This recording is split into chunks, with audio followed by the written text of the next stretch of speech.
కార్మికుల శ్రేయస్సు కోసం జీవితాన్ని అంకితం చేసిన యోధుడు సీతారాం ఏచూరి పేరు చిరస్మరణీయంగా నిలిచిపోయేలా ప్రభుత్వం చర్యలు చేపట్టాలని సిఐటియు నాయకులు జి బేబీరాణి దువ్వ శేషుబాబ్జీ విజ్ఞప్తి చేశారు. కాకినాడ జిల్లా పరిషత్ సెంటర్లో సిఐటియు నగర కమిటీ ఆధ్వర్యంలో సీతారాం ఏచూరి సంస్మరణ సభ నిర్వహించారు. నగర కన్వీనర్ మలక వెంకటరమణ అధ్యక్షతన జరిగిన కార్యక్రమంలో సిఐటియు అఖిల భారత ఉపాధ్యక్షురాలు జి బేబీరాణి, జిల్లా అధ్యక్షుడు దువ్వ శేషుబాబ్జీలు ఏచూరి చిత్రపటానికి పూలమాలలు వేసి జోహార్లు అర్పించారు. 12 ఏళ్లు రాజ్యసభకు ప్రాతినిధ్యం వహించిన ఏచూరి అనేక సమస్యలపై స్పందించారని వెల్లడించారు.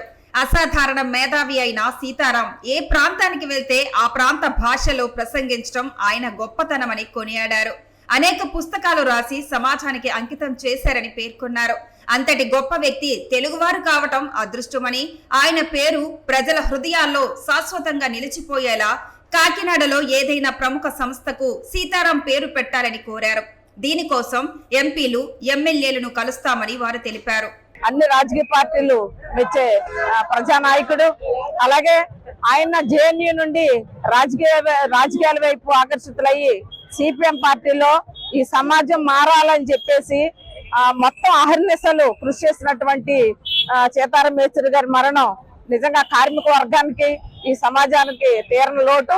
ఆయనకి ఘనమైనటువంటి నివాళులు అర్పిస్తా ఉన్నాం.